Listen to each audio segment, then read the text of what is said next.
ഈ വേസ്റ്റിൻ്റെ കാര്യം നോക്കണ്ട, അത് ഇപ്പോൾ ഇവർ വന്ന് JCB വന്ന് എടുത്തുകൊണ്ട് പോകുന്നതാണ്. JCB അല്ല, അവിടുത്തെ വണ്ടി വന്ന് എടുത്തുകൊണ്ട് പോകുന്നതാണ്. അപ്പോൾ ഈ ഭാഗത്തുള്ള എല്ലാം അടിച്ചു കൂട്ടി ഇവിടെ കൊണ്ടുവന്നാണ് ഇടുന്നത്. ഈ കടകളിലെ എല്ലാ സാധനങ്ങളും കൊണ്ടുവന്ന് ഇവിടെയാണ് ഇടുന്നത്. അതിനുശേഷം വണ്ടി വന്ന് എടുത്തുകൊണ്ട് പോകും. അപ്പോൾ നമ്മൾ ഇവിടെ തന്നെ കൂടാൻ തീരുമാനിച്ചിരിക്കാതെ, അവിടെ പണികൾ നടന്നുകൊണ്ടിരിക്കുക കേട്ടോ. അവരെല്ലാം വർക്കിലാണ് വയ്യ. അപ്പോൾ അതെ ഇതുണ്ടോ ഗുരുനാനാക്ക് സൈക്കിൾ സ്റ്റോർ. 2 കടയാണ്, പക്ഷേ ഒരു കുടുംബത്തിൻ്റെ തന്നെയാണ്. അപ്പോൾ നമ്മളേതൊക്കെയും വന്നിടം അടിപൊളി. നമ്മുടെ ഹർജൻ ഭായി ആണ് നമ്മളെ ഇങ്ങോട്ട് പറഞ്ഞു വിട്ടത്. ഭായിനെ വൈകുന്നേരം കാണാമെന്നാണ് വിചാരിക്കുന്നത്. അപ്പോൾ ശരി, നമ്മളിനി കുഞ്ഞിയുടെ അടുത്തോട്ട് പോകണം. ഇവിടുന്ന് 1.5 കിലോമീറ്റർ അകലെയാണ് കുഞ്ഞി ഇരിക്കുന്നത്. ഈ ഭാഗത്താണ് ഇരിക്കുന്നത്, പക്ഷേ ഇങ്ങനെ കറങ്ങി വേണം നമുക്ക് പോകാൻ. ഈ സ്ട്രെയിറ്റ് റോഡ് പോയിട്ട് കറങ്ങി വേണം പോകാൻ. മെയിൻ ഹൈവേയിലോട്ട് എത്തും. ഇത് മുൻപ് ജില്ലയാക്കാൻ വേണ്ടി ഇരുന്ന ഒരു പ്രദേശമാണ്. അതുകൊണ്ട് എല്ലാ ഓഫീസുകളും ഇവിടെയുണ്ട്.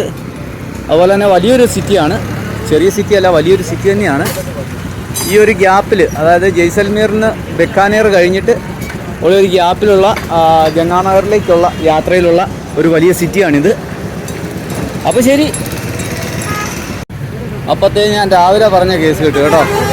ഏതുണ്ടോ ഇവിടെ മുഴുവൻ ചപ്പിയവർ കിടക്കുമായിരുന്നു. മുനിസിപ്പാലിറ്റിയുടെ JCB വന്നിട്ടുണ്ട്, മൊത്തം തൂത്ത് തുടയ്ക്കുന്നുണ്ടോ. ഇതാണ് പണി. രാവിലെ ഇവിടുത്തെ കളക്കാർ മുഴുവൻ വേസ്റ്റും കൊണ്ട് അവിടെ ഇടും. അത് കഴിയുമ്പോൾ അവർ വന്ന് അത് ഉച്ചയാകുമ്പോഴത്തേനും മൊത്തം കോരിക്കൊണ്ട് പോകും. ഇതുണ്ടോ പണി നടക്കുന്നുണ്ടോ. അപ്പോൾ രാവിലെയൊക്കെ ഇവിടെ വന്നു കഴിഞ്ഞാൽ ആൾക്കാർ വിചാരിക്കുന്നത് ഓ ഈ സിറ്റി മുഴുവൻ വൃത്തികേടാക്കിയിട്ടിരിക്കുക എന്നാണ്. ഓ ഇയാൾ എവിടെ പോവാടെ. ആ ട്രാക്ടറുകാരൻ വന്ന് വരവും പോയ പോക്കും കണ്ടോ. ഇതാണ് നമ്മളിവിടെ പേടിക്കേണ്ട കാര്യം. സൈക്കിളിൻ്റെ ഒക്കെ ഇന്നലെ ഞാൻ ഓർത്ത് ട്രാക്ടർ വന്ന് കയറ്റിക്കൊണ്ട് പോയെന്ന്. ഏതുണ്ടോ വേസ്റ്റ് എടുക്കാനുള്ള ട്രാക്ടറും വന്നിട്ടുണ്ട്, സാധനം എടുത്തുകൊണ്ടിരിക്കുകയാണ്. അപ്പോഴത്തെ ചടപടയുന്ന അവർ പണിയും തീർത്തിപ്പോൾ പോകുന്നുണ്ടോ. അവിടെ ക്ലീൻ ആവും. ഇപ്പോൾ അവിടെ പാർക്കിംഗ് ഏരിയ ആവും. അപ്പോഴത്തെ കുഞ്ഞിനെ ഇവിടെ വെച്ചിട്ടുണ്ട് കേട്ടോ.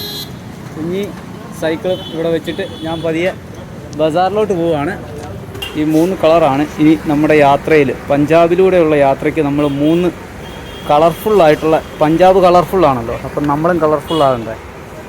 അപ്പോൾ പഞ്ചാബിലോട്ട് കയറുന്നത് നമ്മൾ കളർഫുള്ളായിട്ട് തന്നെ കയറാമെന്ന് വെച്ചു.